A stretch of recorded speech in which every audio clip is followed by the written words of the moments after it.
Welcome everyone to this very special edition of After the Bell here on the Cosdine Studios YouTube channel. And why is it so special? Well, because one way or the other, this is the very last After the Bell you will see with this hideous beard on my face. Game 6 is tonight at Staples Center for the Kings as they once again battle the New Jersey Devils for the Stanley Cup. The Kings are up 3-2 now in the series. So we'll see what happens tonight at Staples Center, but one way or the other, this is it. The beard is gone this week, and Lord God Almighty, I hope it's tonight. So, before we get to your questions, I have a couple of cheap plugs, as only this man can do, but I'm going to try. First of all, y'all should be well into Have a Nice Day, A Tale of Blood and Sweat Socks by Mick Foley, the first memoir for the hardcore legend. As you can see, I am not.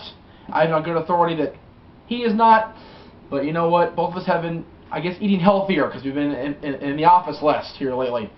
So you know, we're not partaking in the reading as much as possible. However, I'm going to make an effort to read outside of the library, if you will, for the rest of this month, because we got to get this book done. I've read this book 100 times. I got it in 1999 when it came out. It was a Christmas gift. I had it done by New Year's that year. I've read it so much that I even showed Mick this, and he was astounded.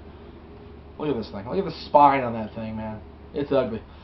So, needless to say, I've read it countless times, but I always enjoy reading it, so you all should too. And to the 200 and some of you that declined my invite to join this month's party, even if you are a close friend. Anyway, y'all got time. You can read a chapter a day. It's only... Hey, I'm killing time on purpose. Okay, long chapter, right? Why is this chapter like one big long thing? Alright. It's over 30 chapters, so you should have already started by now, but you can do 2 a day. You can do 2 a day. Make that happen. 2 a day, just like football. Keep up, keep up. Speaking of keeping up, those of you that haven't voted yet on the Ringside Insanity page at facebook.com/ringsideinsanity, I hope so. Go off my page, you'll find it. You can vote in next month's viewing for the July viewership for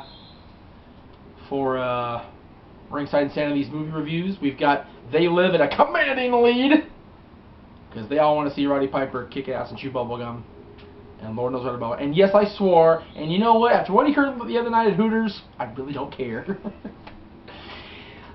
I was a very irresponsible father that night. I'll tell you what, Saturday night at Hooters, because my son was sitting next to me, and there was some serious profanity being laid down by good old JR here, JM here, excuse me, JR, wow, good old JM here, because it was bad. It was a bad night. But, go vote on the poll. Let us know what movie you want to watch. I am saying this right now. I don't care what anybody says. Whatever day of the week that is. Monday, July 4th. That's right. It is actually the 4th of July. The 4th of July, I am commanding the reins of this poll because I'm going to pick a movie that's not even on the poll. Look forward to it now, guys. 4th of July, Ringside Insanity will be the one, the only, no holds barred. Yeah! Starring the real American himself, Hulk Hogan. What better movie on the 4th of July than No Holds Barred? Finally got a copy of it. Can't wait to watch it. Never seen it the whole way through. Should be shenanigans aplenty. Heard all great things about it. I even got the old Laserdisc copy of it, which, you know, it's hard to come by these days. But I did get it on DVD. Should be fun. Now, on to what you all came to view here, courtesy of the Bat Phone. Well, actually, the house phone's the Bat Phone. This is the this is the red phone. It's the Bat Phone. This is the other phone. Courtesy of Facebook and Facebook fan page and YouTube and Twitter today. The Former Spring questions I answered yesterday on Former Spring themselves. I got asked about my favorite superhero. I got asked what language I want to learn and all that stuff, and I will address those in detail later on the website. Okay. First of all, from that glorious social network known as Twitter, Brad, a.k.a. Bass_0. Who do you think should win the Royal Rumble next year?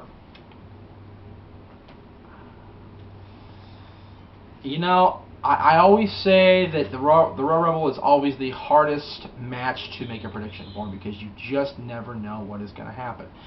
I had picked Chris Jericho last year. He was in the top 2, and whether it was a botch or not, Sheamus ended up winning it, and we all see where we are with both those gentlemen today. So I'm going to go on record right now in saying that it is 100%. The winner is going to not be Triple H. Okay, here we go. George Cushney, 1982. What's your favorite WWE tag team in the last 5 years? That would be going back to 2007, which excludes my pick of the Dudley Boys I already had in my head, because I love the Dudleys. The last 5 years, I'm probably going to surprise JJ right now a lot, but I'm going to go with The Miz and John Morrison. No? Those guys were thrown together, as most tag teams are on the WWE these days, and they shone. They were shining bright superstars together. They made each other. Miz more so made than Morrison. I mean, Morrison was already an established single star. He was doing very well. Former Intercontinental, former ECW, former 3-time WWE Tag Team Champion prior to joining with The Miz. But The Miz really used that partnership as the springboard to go to the United States Championship, to the Money in the Bank, to the big strap, the WWE Championship. Speaking of the strap, I'm not going to use that word in front of him, but what in the F is the WWE thinking with this new WWE Championship belt that's being presented? Yikes. That thing looks like the King's logo dressed down on some sort of downer drug or something. It's hideous looking. Horrible. And Punk wants to be the one to unveil it. Wrong with you there, Philly boy. Good grief. That's hideous. Yeah, Miz and Morrison, my favorite WWE tag team in the last 5 years. Are you shaking your head and not surprised, or are you shaking your head in disagreement? Not surprised. Oh, okay. I mean, who am I going to pick? Kofi and Truth? No. Kofi and Bourne? No. You know, Primo and Epico? Maybe. You know, but there have been so many good tag teams the last 5 years that really haven't been given a shot. Dynasty? In WWE? Oh, the Hart Dynasty? That's true. Yeah. Carlito and Primo. I mean, they did unify the straps over. Should have been Miz and Morrison. Should have been Miz and Morrison. Should have, would have, could have, but it wasn't. But then again, Miz wouldn't have broken up with him, and we wouldn't have had the era of awesomeness, if you will. The second coming of the era of awesomeness, because we had Edge first. Alright, these are from YouTube. Let's see. Cam rocks your socks. Do you think if given a chance and a decent push, Matt Hardy would have been a good world champion in WWE? Well, he was. ECW champ. Yeah, I know. Y'all say, well, it wasn't a world title. You don't consider one of the world championships. It was just the ECW title. By the time Matt got a hold of it, yeah, you're probably right. It wasn't a world championship. You know, it wasn't what it used to be. I personally don't think either one of them should have been world champion. I think that Jeff Hardy getting both straps was a big old mistake. And I think Matt Hardy, you know, I don't think Matt Hardy would have been a good champion. Not to say I dislike Matt Hardy. I mean, we all, you know, right now we do. I'm not a big fan of either Hardy brother, but not to discount his skills for anything. You know, Matt was a great wrestler, a great worker, but he just was not world champion material in my humble opinion. Yes, it is humble, believe it or not. Bad Axe Entertainment. I was wondering, do the wrestlers practice before a match on live TV or pay-per-view? For example, do they just tell them you have 30 minutes, this guy wins, do your thing, or do they actually practice the match beforehand?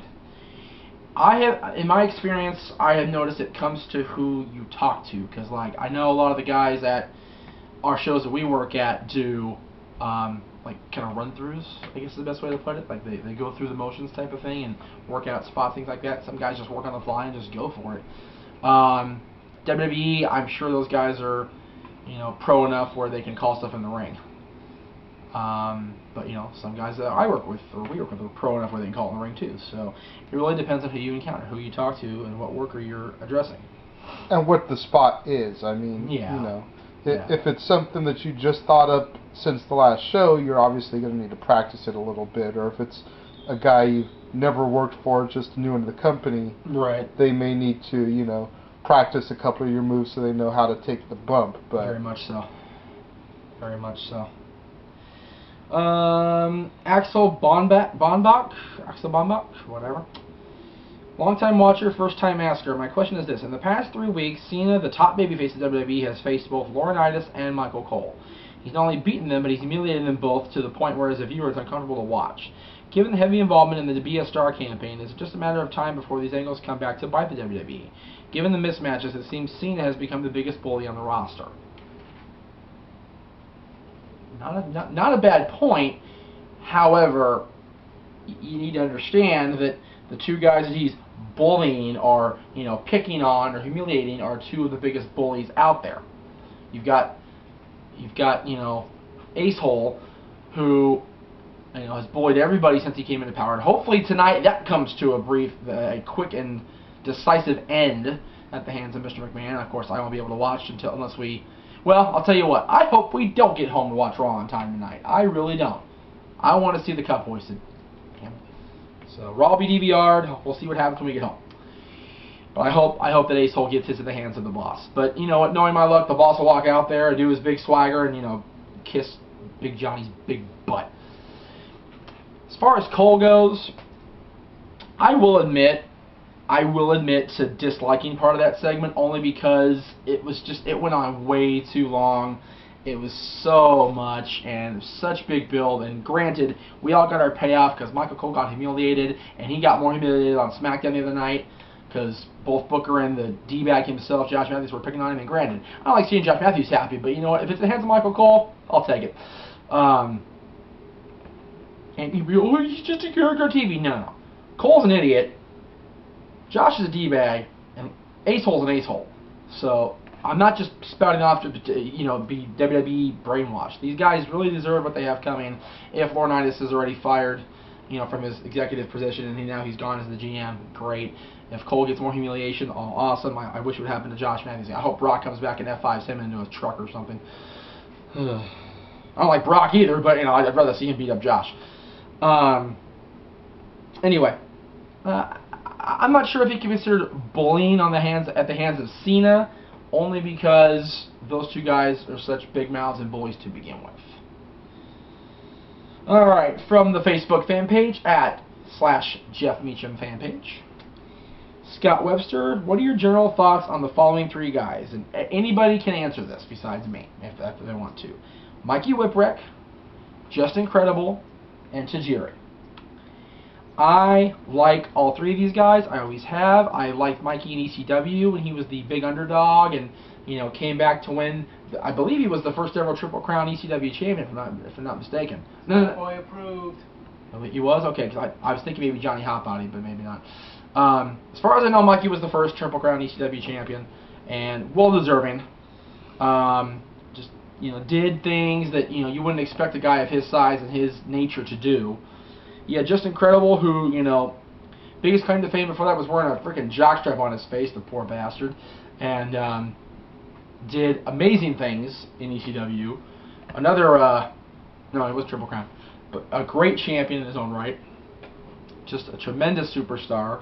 Tajiri, I can't say enough good things about Tajiri. He got the bum deal in WWE. He, didn't get a really, chance to really show what he could do because he was lost in that hideous cruiserweight shuffle. I like all three of them. As do I. Mikey Whipwreck, like you said, as the underdog, was just an awesome story to watch. I didn't really care for him when he got into the unholy alliance with Sinister Minister and Tajiri. Yeah. I mean, the team of the two of them was okay, but I just think he got a raw end of the deal in ECW at that point with that whole storyline and gimmick because he had already been the first Triple Crown, and it's just like, where else do you go with him? Well, let's just do this with him. Right. Credible, one of the greatest ECW champions of all time, IMO. Right up there with Sandman and Raven and, all them. Tajiri,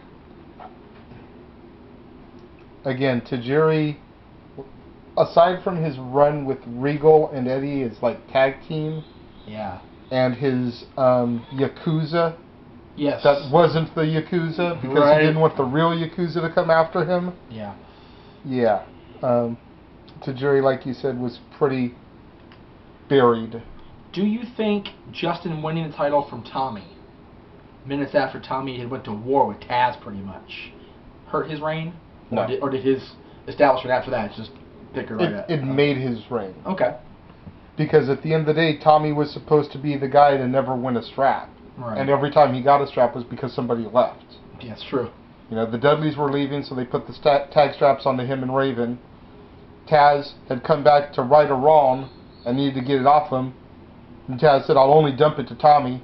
Yep. So they made the storyline to make Justin credible by having him come out and beat Tommy. There you go. Stat Boy. Stat Boy approved as always, and let me just say that between those three, Justin and Tajiri and ECW, they were the bad eggs of the company. I mean, I looked forward to seeing Tajiri kick somebody's head off. I looked forward to seeing Justin Credible pound somebody with a Singapore cane until they needed staples that night. Mikey, on the other hand, I couldn't really relate with Mikey. Amazingly enough. I really tried. I really did. And then, of course, when WWE took over those guys, Justin really didn't fit in. Mikey was already gone, and he was just wayside or thrown away like yesterday's trash. He did come back for one night stand the first time, did he not? Mikey, yes. Yeah. And of course, Tajiri became the Japanese comic, which I love. I mean, so when ECW came around, yes, I loved them both. But WWE just watered them down and killed them, and basically made Tajiri a laughingstock. You got this. Aside from WWF making Justin Credible wear a jockstrap over his head, he also put him in a faction that was led by X-Pac. You're doomed when X-Pac is your leader. I mean the whole Justin Credible Francine thing, that was literally hardcore. That was sick, dude. Heatwave 2000 when we were there, man. I mean that was the business. And then, I wasn't there. Well, you should have been there. Yeah, I know. I should have. We saw a lot more of Francine. If only there wasn't enough. If there weren't any Band-Aids X'd out, we would have seen everything. But at least she was prepared. That's called internet. You see that stuff for free. So, thank you for letting me be on your show, Stat Boy out. Yes. And another one from the Facebook fan page, J.R. Sanders. What are your pros and cons of the Raw moving to 3 hours? The cons are, potential DVR up later. Because, we don't watch Raw on time these days. We don't get home on Mondays at 9 o'clock, so, getting home at 8 o'clock is going to be more of it, especially tonight. We're not going to be home at 8 o'clock tonight. No way!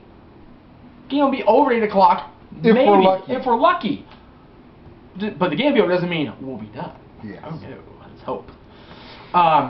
So, yeah, we're looking at longer DVR time for us. We're looking at, but overall, the cons for everybody is, potential ratings loss because, trying to garner people's attention for 3 hours as opposed to 2. The pro is more ad revenue because an extra hour of ads, that's fine. But like in WCW, the ad rate needs to be justified by the rating point. They're not going to do that. The ratings have been going down. Another big con is they're not going to take this extra hour and use more guys. They're going to be pushing the same guys. They're not going to bring up, the guys from Florida and, use them right on Raw. They're not going to, turn SmackDown into a FCW show or whatever, or make NXT. See, from what I heard, NXT was going to be the Florida show, and from what I've heard, that's not the case. It's the same stuff they've been doing. So, granted, Regal and JR, great commentary team. But once you get past that, it's the same stuff. So, there are many more pros are cons than pros, in my opinion. And I hope I'm proven wrong. I hope I'm proven wrong. Alright, from the inbox itself, or from the timeline itself on Facebook. This is from Zach Lanny, Zach L. Part of it ATV, part of it Dad. So we'll talk about it maybe on Thursday. Topic for us for...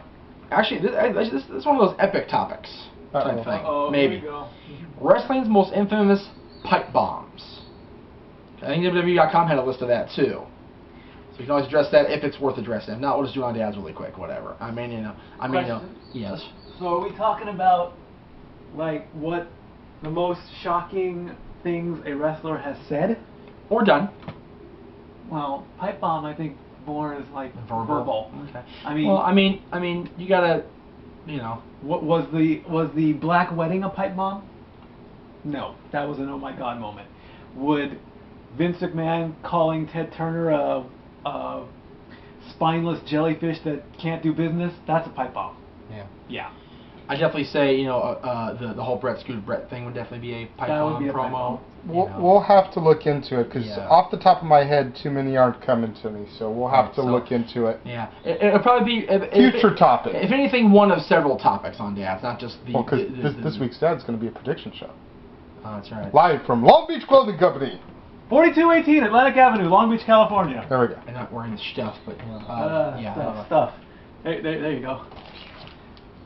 There you go. There you go. Sorry for squishing that. And then for me, what was up with WCW? They had a rule of where you threw a referee over the top, opponent over the top rope, you were disqualified. I just watched WCW Super Bowl '95, and what the hell? Thanks, guys. You know, that was the NWA rule from Mid Atlantic that got carried over in WCW for far too long. It was stupid. I'm not sure why they did that. Maybe just to keep the action in the ring, keep it more civilized, unlike the, you know, unruly WWF. But I really don't know why they did that. I know it was a very dumb rule, and, you know, Bill Watts came in and made more stupid rules when he came in 92, 93. You know, the whole come off the top rope disqualification, you know, the whole, you know, protective mats being thrown away, the whole, you know, this and that, and it was bad. WCW until the Bischoff administration took over was definitely a cluster F, and then after he took over was a bigger cluster F. So there you go. And today's final, let's see. I'm glad not one facepalm question today. I'm glad. Mike Klein, let's say you have the time machine and go back to any year. What year would you go back to from a wrestling standpoint? I know. Well, you know what? I'll let y'all answer that first. Oh, okay. Can I go first? Sure, Mike. Can You I go said first? you're Goody, talking. goody.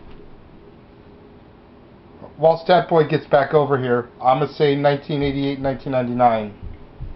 When you first started watching? Yeah. Okay. Because it was definitely better. You wouldn't want to go back and watch what you missed? No. No? Okay. That's what DVDs are for. True. Mine's easy. 1997. The screw job never happened. We're not saying go back and change. Yeah. We're just saying go back and We're watch. saying go back and watch it again. Go back and watch. To relive live. You or go back into that time frame, be there live. Darn, kind of thing. Yeah. okay, then. Seriously, changing, God, the screw job, Eddie, Benoit, you know, any of those things. Going back in time, 96. WrestleMania 12. The Okay. Iron Man match. Mine's up there with it for sure because I was supposed to be pretty much sitting where Shawn Michaels landed. So, yeah. But honestly, for me, I'd go back to 1994 and, or like, go back to 1991 and be at WrestleMania 7 live. There you go. Tied with WrestleMania 12. That's it for this week's edition of After the Bell. Hopefully this is the last time you see me this week with the stuff on. Tomorrow is tomorrow's Renegade, so don't have to worry about seeing me tomorrow. But Wednesday's RSI. Let's hope